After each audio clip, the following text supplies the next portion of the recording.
नमस्कार दोस्तों, मैं संदीप द्विवेदी। अभी आज हम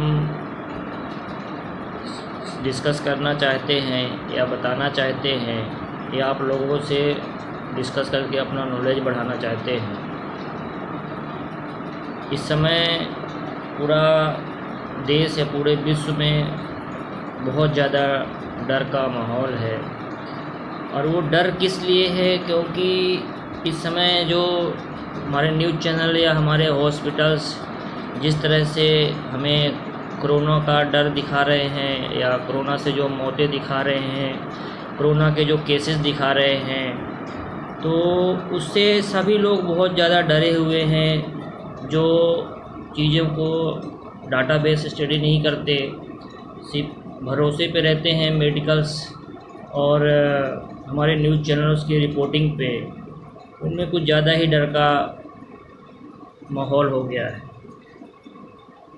डर एक ऐसी चीज़ है कि जिससे हमारे शरीर में कोई भी बीमारी पनप सकती है। क्योंकि अगर हम डरे हुए रहेंगे तो हमारा हार्मोनल्स बैलेंस जो है तो वो बिगड़ जाता है। और हार्मोन्स जो हैं तो हमारी बॉडी के लिए एक मैनेजर की तरह काम करते हैं।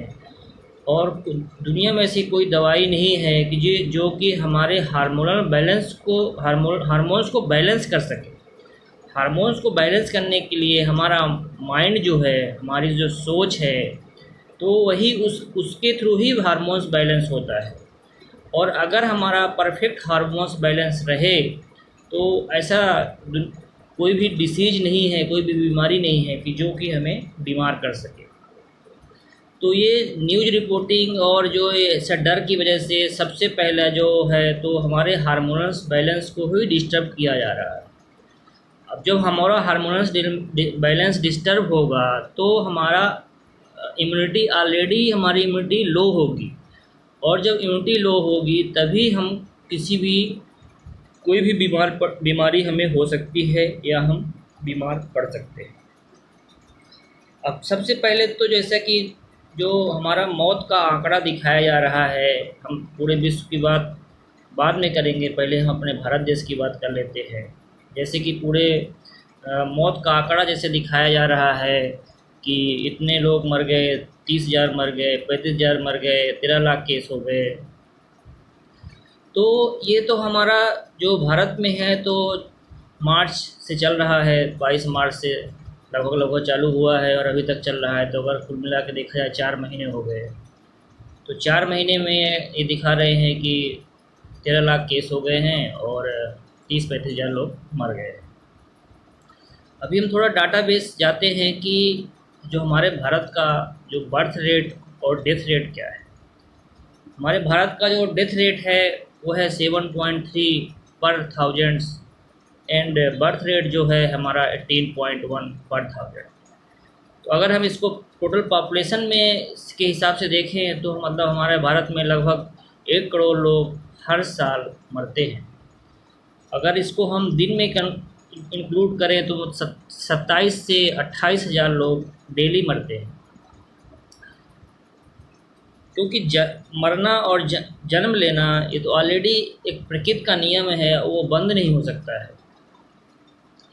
अब इसमें इम्पोर्टेंट क्या है कि जो अननेचुरल डेथ होती हैं उनको हमें प्रिवेंट करना है। वही हमारा टारगेट रहता है कि जो कि अननेचुरल डेथ ना हो, अगर हो तो कम से कम।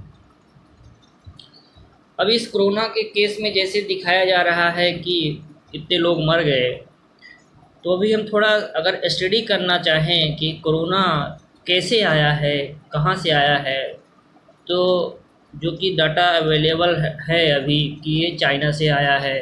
चाइना में जो पहले केस हुए थे 41 मेंबर्स के, तो उनमें से जो पहला डेथ हुआ था तो वो 9 जनवरी 2020 को हुआ था।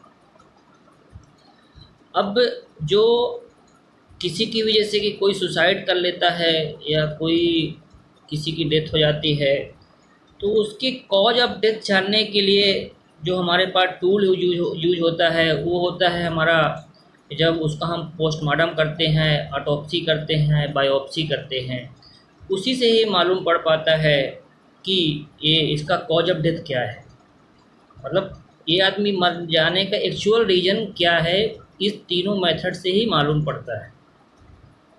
जो पहला डेथ हुआ था चाइना में, 61 ईयर्स के ओल्ड मैन थे, उनका डेथ हुआ था। और उनको जो था स्टोमक कैंसर था, लीवर का प्रॉब्लम था, और उनका डेथ है 9 जनवरी 2020 को हो गया।